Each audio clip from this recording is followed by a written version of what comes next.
लोग ना जब डिप्रेशन एंजाइटीज़ में होते हैं तो उन्हें सबसे बड़ी सलाह यही दी जाती है कि आप ना गीता का पाठ करो और इससे आपको असर होगा आपकी लाइफ पे। सबसे पहला सवाल यही आता है कि श्रीमद् भगवत और श्रीमद् भगवत गीता, इनमें ये क्या एक ही हैं या अलग अलग हैं? बहुत अच्छा प्रश्न है। कई बार लोगों को ऐसा लगता है कि श्रीमद् भागवत और श्रीमद् भगवत गीता दोनों एक ही चीज़ है। हाँ जी। जैसे हम लोग 7 दिन की कथा करने के लिए जाते हैं तो लोग कथा विश्राम के बाद हमारे पास आते हैं तो बोलते हैं हमें आपकी ना भगवत गीता बहुत अच्छी लगी। हाँ जी। लेकिन अगर देखा जाए तो हम 7 दिन से श्रीमद् भागवत कथा कर रहे हैं। बिल्कुल। तो मुझे ऐसा लगा कि लोग शायद समझ नहीं पा रहे हैं कि ये जो दोनों ग्रंथ हैं वे अलग अलग हैं, ना कि एक है। श्रीमद् भागवत अलग है और श्रीमद् भगवत गीता अलग है। श्रीमद् भागवत जी में 12 स्कंद हैं और 335 अध्याय हैं और श्रीमद् भगवत गीता में 18 अध्याय हैं। श्रीमद् भागवत जी में 18,000 श्लोक हैं, बहुत बड़ा ग्रंथ है श्रीमद् भागवत। और श्रीमद् भगवत गीता में 700 श्लोक हैं। श्रीमद् भागवत में भगवान श्री कृष्ण ने क्या क्या किया उसका वर्णन है। भगवान ने जितनी लीलाएं की, भगवान के ब्रज में अवतार लेने का क्या कारण था, भगवान क्यों अवतार लेकर आए, क्यों भगवान ने इतनी सारी लीलाएं की, उसके पीछे क्या हेतु था, तो भगवान ने क्या क्या किया वो श्रीमद् भागवत के अंदर है। और भगवान ने क्या कहा वो श्रीमद् भगवत गीता के अंदर है जी। तो दोनों ही जो ग्रंथ हैं वो दोनों ही अलग अलग ग्रंथ हैं। श्रीमद् भागवत जी अलग है और श्रीमद् भगवत गीता अलग है। श्रीमद् भगवत गीता जब महाभारत का युद्ध चल रहा था और अर्जुन को मोह ने घेर लिया, जब अर्जुन ने अपने मित्र, अपने संबंधी, अपने परिवार को रणभूमि में देखा तो वो भगवान श्री कृष्ण से बोले मैं युद्ध नहीं करूँगा। क्यों नहीं करोगे? क्योंकि ये मेरे अपने हैं और मैं अपनों को मारकर क्या राज सुख भोगूंगा, ऐसे सुख का भी मैं क्या करूं जिसमें मुझे अपनों को मारना पड़े। भगवान ने कहा ये तो अपने क्षत्रिय धर्म से विमुख हो गया, ये क्षत्रिय धर्म का लक्षण नहीं है, ये अपने कर्तव्य से विमुख हो रहा है। तब उस समय भगवान ने अर्जुन को ज्ञान की प्राप्ति कराने के लिए श्रीमद् भगवत गीता का उपदेश दिया, जिससे आज हम सभी श्रीमद् भगवत गीता के नाम से जानते हैं। तो दोनों ही अलग अलग ग्रंथ हैं और दोनों ही हमारे सनातन धर्म में बड़े ही पूजनीय हैं और हम बहुत सौभाग्यशाली हैं कि ऐसे ग्रंथ भगवत कृपा से हमें प्राप्त हुए हैं। जी, लेकिन अगर हम बात करें, जब हम किसी को कहते हैं कि भागवत सुनो या भागवत पढ़ो, तो श्रीमद् भागवत में ऐसा क्या है जो लोगों पे असर डालता है और उससे क्या शिक्षा एक्चुअली एक इंसान प्राप्त कर सकता है? पहले ये जानें कि श्रीमद् भागवत है क्या। हाँ जी। है ना, हमारे कितने वेद हैं? 4 वेद हैं, ऋग्वेद, यजुर्वेद, सामवेद और अथर्ववेद, है ना। लेकिन हमारी भागवत जी को पंचम वेद कहा गया। बिल्कुल, कि हमारे जो भागवत जी हैं वो पंचम वेद हैं। बिल्कुल, क्योंकि भागवत जी कोई छोटा ग्रंथ नहीं है। भागवत जी में भक्ति, ज्ञान और वैराग्य, इन तीनों की त्रिवेणी बहती है। अगर कोई भागवत जी का आश्रय ले ले, अगर आप मान लीजिए कि आपके पास ज़्यादा समय नहीं है, आप बड़े बड़े ग्रंथों का अध्ययन नहीं कर पा रहे, उनका आचरण नहीं कर पा रहे या उनका आश्रय नहीं ले पा रहे, तो कहते कि आप एकमात्र हमारे भागवत जी का आश्रय ले लें। तो अगर आप भागवत जी का आश्रय ले लेंगे तो आपको बिना किसी प्रयास के भक्ति, ज्ञान और वैराग्य तीनों की प्राप्ति हो जाएगी। क्योंकि हमारी भागवत जी में भक्ति है, ज्ञान है और वैराग्य है। इन तीनों की त्रिवेणी हमारी भागवत जी में बहती है। दूसरी बात, हमारी जो भागवत जी है ना, वो रस स्वरूप हैं। हमारी भागवत जी में कहा गया कि हमारी भागवत में अमृत मिलता है। हमारी भागवत जी को अमृत रूपी फल बताया गया कि अगर आप हमारे भागवत जी का श्रवण करोगे तो आप अमृत रस का पान करोगे।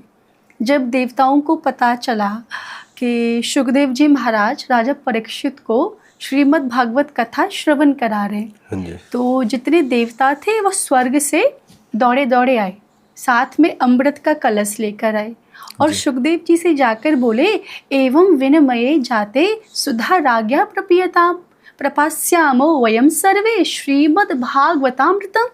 महाराज, आप राजा परीक्षित को कथा सुना रहे हो, भागवत कथा। आप एक काम करो, क्या हमारे पास ना ये अमृत है, ये कलश हमारे पास हमारे हाथ में है, इसमें अमृत भरा हुआ है।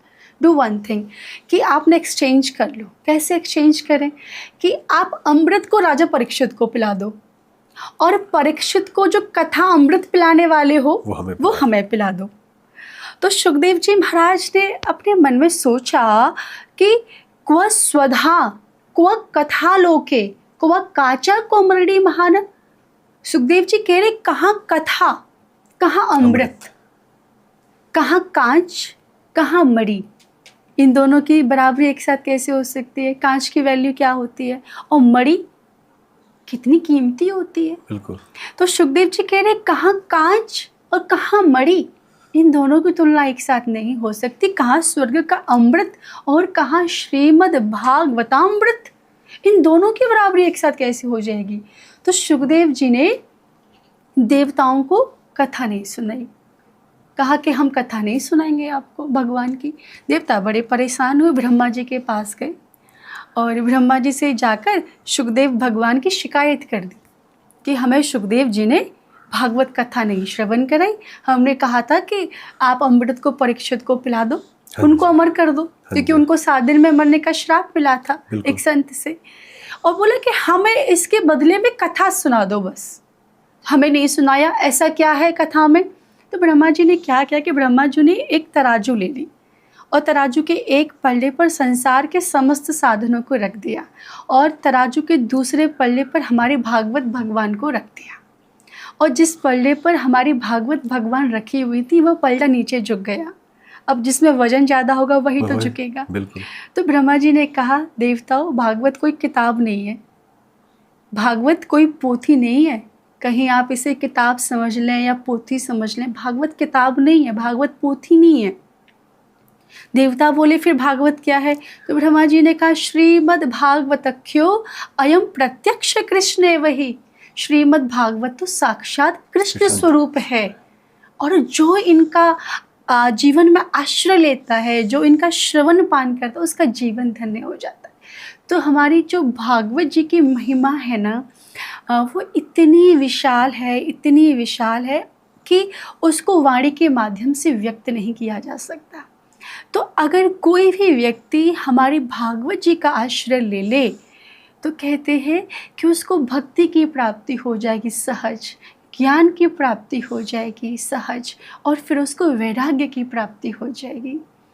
कहते हैं कि नर को नारायण पद प्राप्ति कराने के लिए अगर इस पूरे विश्व में कोई उत्तम सोपान है तो उनका नाम है श्रीमद् भागवत। कितनी बड़ी बात कही कि अगर कोई व्यक्ति नारायण के समान होना चाहे तो भागवत जी उसको भी सहज रूप में प्रदान कर देती है। तो हम अपनी कथाओं में कहते हैं हमारी भागवत जी के बहुत बड़े बड़े हाथ हैं, बहुत लंबे लंबे हाथ हैं। तो हमारी भागवत जी के लिए कोई भी कार्य मुश्किल नहीं है।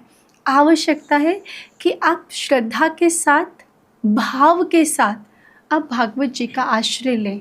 तो भागवत जी आपके जीवन में जो भी इच्छाएं होंगी उनको पूर्ण कर देंगी। और कहते हैं कि अगर आप प्रभु के नज़दीक जाना चाहते हो, हाँ जी, अगर तो आप भागवत जी को सुनो।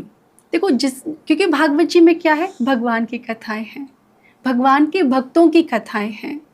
भगवान कितने दयालु हैं, कितने करुणावान हैं, कैसे दिखते हैं, भगवान का स्वभाव कैसा है, भगवान कैसे अनुग्रह करते हैं अपने भक्तों पर। अगर ये जानना है तो आप भागवत जी का आश्रय लो, क्योंकि जब तक आप इन सब चीज़ों के बारे में नहीं जानेंगे तब तक आपको भगवान से प्रेम नहीं होगा। बिल्कुल। क्योंकि जिसके बारे में हम सुनते हैं तभी हम उसके प्रति आकर्षित होते हैं कि चलो जिसके बारे में सुना वो सुनने में इतना अच्छा लग रहा है तो दिखने में कितना अच्छा लगेगा। बिल्कुल, है ना। तो मतलब एक भजन भी गाया था ना कि नाम तुम्हारा तारनहारा, जाने कब दर्शन होगा, जिसकी रचना इतनी सुंदर, वो कितना सुंदर होगा। तो अगर आप भगवान को देखना चाहते हो, उनके नज़दीक जाना चाहते हो, तो भागवत जी से अच्छा साधन कोई दूसरा हो नहीं सकता। तो जो भी व्यक्ति भागवत जी की संगति करेगा वो भगवान के नज़दीक पहुंच जाएगा।